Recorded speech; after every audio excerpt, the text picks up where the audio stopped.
Bismillahirrahmanirrahim. Assalamualaikum warahmatullahi wabarakatuh.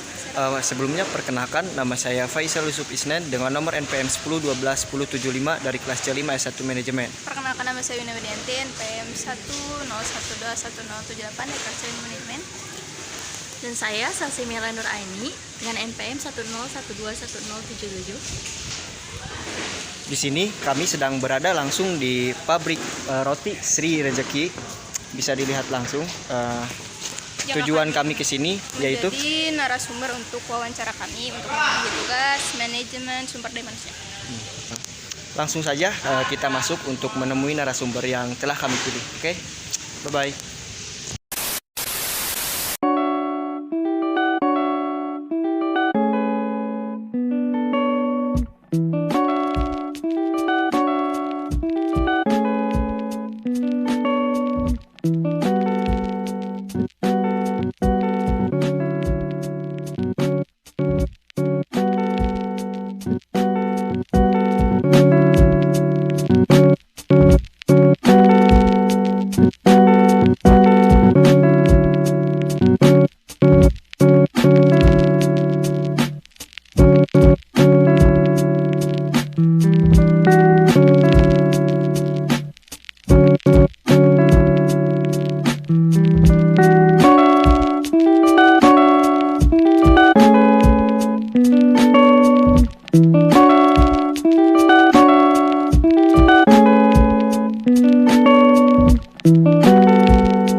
Baik, di sini kami sudah berada di salah satu pabrik roti Sri Rejeki dan sudah berdiri bersama kami. Bapak siapa? Saya ya sama pemiliknya tuh, anaknya lah gitu. Iya. Kalau pemiliknya udah nggak ada gitu ya, udah almarhum. Ini mungkin ya anak yang pertama gitu. Oke, baik. Nama bapaknya? Nama saya Pak Ade, Pak Ade Pak Ade. Marwan ya. Iya. Mungkin langsung ke sejarah dulu ya Pak. Pabrik ini berdirinya kapan? Kalau berdirinya memang kan dari orang tua ini, saya mah menerusin. Kalau itu pindahan dari Bandung gitulah, masih ini juga Bandung juga ya gitu. Cuman Bandungnya Bandung. Ya, jadi awal-awalnya dari tahun 1986 ya berdirinya ini perusahaan ini. Mau nanya lagi? Ya, boleh. Udah, langsung aja ke pertanyaan aja. Mungkin langsung ke pertanyaannya Pak. Di pabrik ini kira-kira divisi-divisi apa yang dipekerjakan gitu? Maksud divisi menurut Renata gimana gitu kan? Jadi kayak bagian Organisasi pegawai, bagian-bagiannya. Iya, Oh, bagian-bagian. misalnya ada yang produksi iya. pengiriman. Memang ada semuanya juga ya dikasih tanggung jawab lah gitu ya. Ada organigramnya lah gitu organisasinya. Jadi saya di sini sebagai kepala produksi lah di sini ya. Dan juga bisa memasarkan gitu lah. Jadi nggak bisa satu produk harus bisa semua gitu di sini mah. Banyak lagi adik saya juga kan pemiliknya juga gitu ya. Ada berlima lah kalau ini. Berlima. Sama ya. Itu mungkin. Kalau total pegawai semuanya berapa ya kira-kira? Kebetulan di sini nggak terlalu banyak, cuman ada 20 orang gitu, 20 orang. Semuanya gitu kayak Dari pembuatan. penguatan yang keluar itu yang apa yang menjual semuanya ada 20 orang gitu. kan tadi udah yang deskripsi pekerjaan yang semuanya harus bisa. Mungkin kalau misalnya buat pekerjaannya tuh dari membuat terus ngirim, Ngirim, ngepak. ya juga itu harus bisa. Terus kalau misalnya buat keuangan gitu gimana? Kayak misalnya Keuangan. admin atau Admin ada itu admin bendahara memang. gitu. Adminnya ya kebetulan semuanya juga anak-anaknya gitu. jadi yang Jadi mengelola keluarga buat ini mah. yang kayak yang apa kayak organigram umum kayak model pemilik yang kayak gitu mungkin dikelolanya sama Kalau keluarga. sama keluarga, Iya. keluarga iya gitu. Jadi pegawai ada 20 gitu. 20 orang. Lompat. Langsung. Kalau misalnya ke depannya apa ada rencana penambahan pegawai gak? Kalau ini lebih baik daripada sekarang gitu ya, itu omsetnya pasti gitu ya, pasti ditambah kan karena harus ada apa ya? Mungkin penambahan pasti ada gitu. Kalau ada penambahan lagi itu nama omsetnya banyak mah pasti ada lah itu. Kalau produksi meningkat Meningkat, membutuhkan tenaga lebih. Nah iya. Ingin tuh nyawa. Kalau ini pegawainya kira-kira bisa kita sebutkan? Jadi kalau untuk pegawainya Pak, buat yang direkrut gitu ya, ada spesifikasi khusus nggak? Kayak misalnya kalau buat pegawai produksi misalnya harus udah pernah kerja di bidang apa gitu? Ya pengalaman. Kalau pengalaman memang ya tidak terlalu di sini mah kalau pengalaman mah ya harusnya ini mah harus siap kerja keras aja lah di sini mah gitu ya. Nanti juga bisa di sini sambil belajar gitu. Enggak harus yang udah pengalaman gimana enggak. Kerja Memang sesuai target juga. harusnya kan kalau yang punya udah pengalaman mah kan beda lagi gitu ya itu. Mungkin di dalam gaji juga beda. Gitu. Untuk pertanyaan selanjutnya Pak, apakah di perusahaan ini ada pelatihan karyawan atau ada pelatihan yang pernah dilakukan gitu di bagian apa dan pelatihan apa? Kalau sini mah pelatihan mah nggak terlalu dibikin harus pelatih ya, harus gini aja udah jadi karyawan di sini berlatihnya sambil kerja gitu. Keluar nih by the way. Sambil kerja jadi nanti juga bisa gitu. Lalu untuk penggajian sistemnya bagaimana? Dihitung per jam, per hari atau bagaimana? Kalau di sini mah kebetulan belum nyampe UMR ya. Di sini masih di sini kekeluargaan gitu ya. Masih per hari. Karena kalau lembur per jam gitu di sini. Boleh tahu nggak Pak kira-kira berapa? Nah, kalau itu mah kan relatif, ada yang udah lama pastinya ada lumayan. Jadi mungkin dihitungnya Itu. kayak pengalaman gitu ya. Pengalaman udah lama kan masa yang udah baru sama yang kan kagak mau yang lama gitu.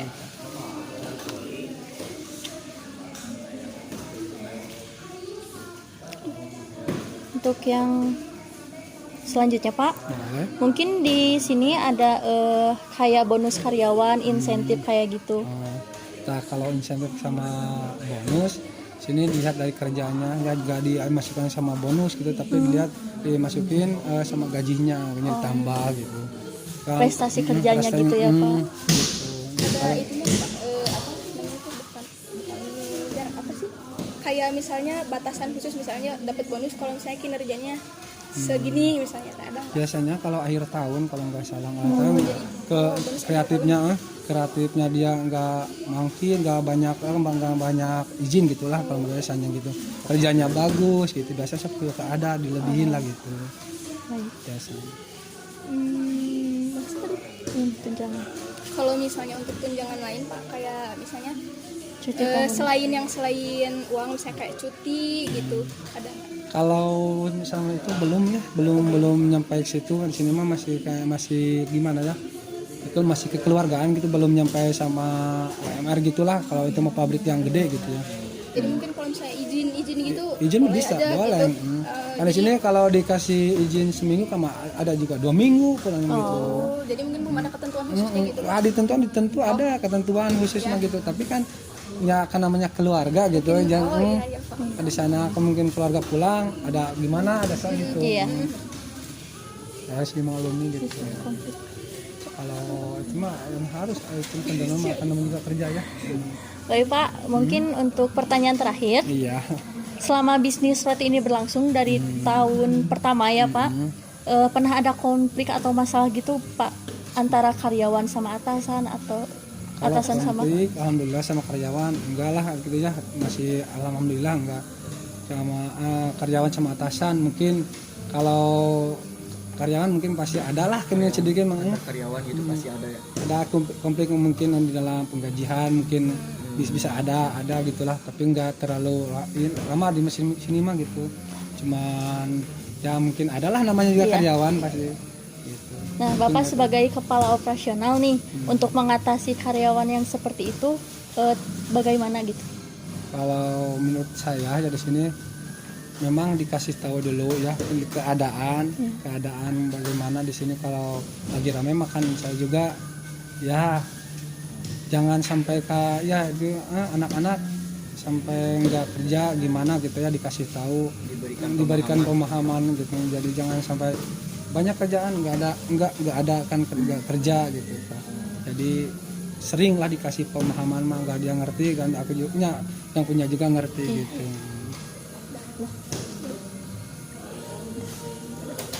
Mungkin untuk pertanyaan cukup sekian ya Pak.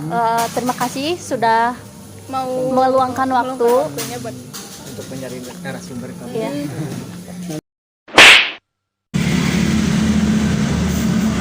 saat ini kami sedang bersiap untuk melakukan presentasi mengenai fungsi SDM yang paling dibutuhkan oleh pabrik roti Sri Rejeki. Di sini kami sudah bersama dengan salah satu staf pegawai di sana.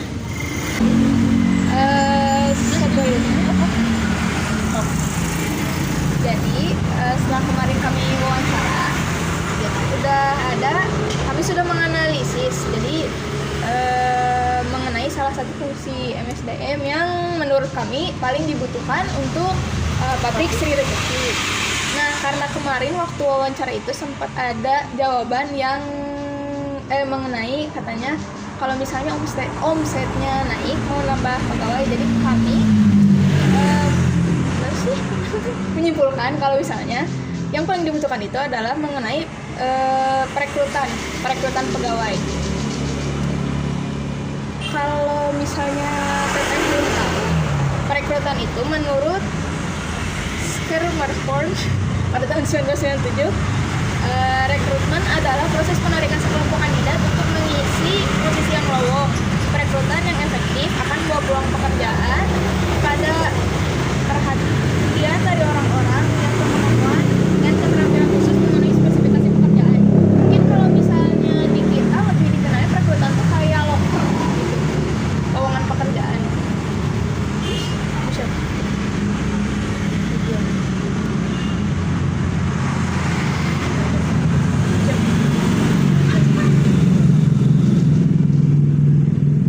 Terus ada pun untuk tujuan pengrekrutan. Yang pertama itu menyediakan sekumpulan calon tenaga kerja dan karyawan yang memenuhi syarat agar konsisten dan strategi wawasan dan untuk mengatur program perekrutan keluarga karyawan yang belum lama bekerja. Selanjutnya untuk mengkoordinasi supaya pengrekrutan dengan program strategi dan pelaksanaan. Yang terakhir untuk memenuhi tanggung jawab perusahaan dalam mencari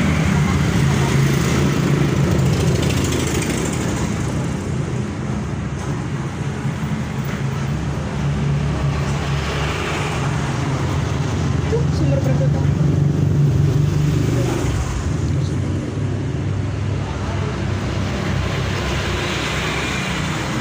Lalu berikutnya untuk sumber perekrutan, di sini ada dua metode, yaitu yang pertama adalah internal. Untuk internal itu ada promosi, transfer atau rotasi, dan yang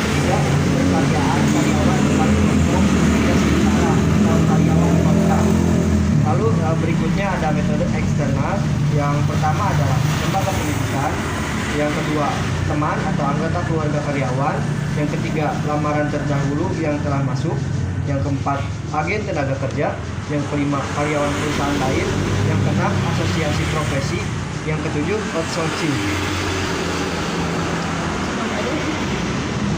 Nah, untuk di perusahaan Sri Rejeki ini kan mungkin karena skalanya masih belum terlalu besar nih. Jadi paling perekrutannya juga paling pakai metode yang eksternal. Jadi nyari dari luar gitu. Kayak yang tadi.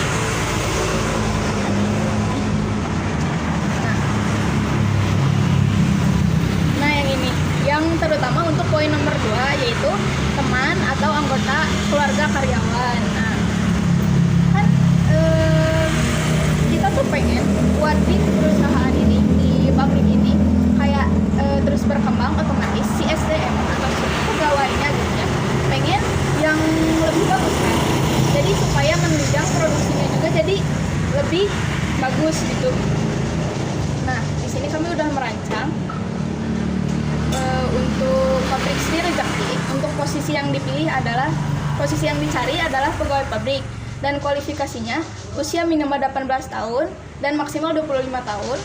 Untuk pendidikan terakhir minimal SMP, lalu bisa mengendarai kendaraan mobil diutamakan karena memang kan untuk pengiriman sendiri kan biasanya pakai mobil ya. Lalu kemarin waktu wawancara katanya kan jarang ada pelatihan, tetapi pegawainya itu learning by doing, jadi harus diutamakan kalau misalnya seorang itu bisa mengikuti arus budaya kerja yang ada di sana, jadi harus bisa learning by doing. Lalu mau kerja mengejar target, lalu mau bekerja sesuai kebutuhan, karena memang kemarin juga kan hasil dari wawancara katanya kayak pekerjaannya itu nggak ada bagian kerja, tapi kalau ada yang harus dikerjakan harus mau gitu kan. Terus memiliki skill komunikasi dan negosiasi yang baik, lalu mampu bekerja secara tim maupun individu. Nah, ini tuh baru kualifikasi, belum ada persyaratan kayak harus punya CV atau SKCK yang kayak gitu. Kalau misalnya yang kayak gitu, ketentuannya kan pasti dari perusahaan. Kita juga belum bisa menentukan apa sih yang terbaiknya gitu, soalnya kan kita nggak tahu juga gitu. Jadi mungkin kalau untuk persyaratan ijazah yang kayak gitu emang bagusnya ada, karena sebagai bukti juga kan. Jadi kami cuma bisa menyarankan, karena ini juga masih bentuk rancangan sebagai usulan gitu. Jadi kalau pabriknya mau memakai silahkan, kalau nggak juga nggak apa-apa. Makasih ya Teh sudah mau meluangkan waktunya di padahal lagi sibuk gitu. Tapi kita malah terganggu. Jadi banyak. Mungkin untuk presentasinya sudah selesai. Maaf kalau berisi karena memang tempatnya juga kurang memungkinkan sebenarnya, tapi memaksakan. Mungkin sudah dilihat, kami sudah bersama dengan narasumber, kami sudah mencari informasi tentang Sumber daya manusia. di Roti Sri Rejeki ini. Mungkin sekian dari kami. Mohon maaf apabila banyak sekali kesalahan. Ditutup saja dengan Assalamualaikum warahmatullahi wabarakatuh. Bye.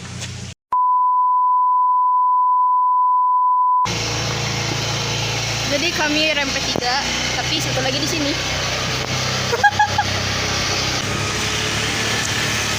Gil.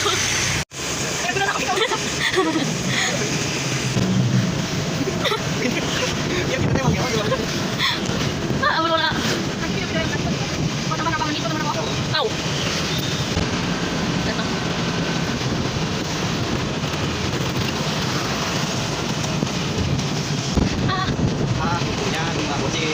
Anggap kecil.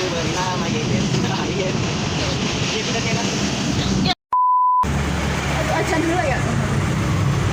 Ya Allah, aku pasrahkan diriku sepenuhnya pada saat ini kepada penguasa langit dan bumi. Kalau aku ikhlas, ya Allah. Aku ikhlas. Di sini kami sudah edit.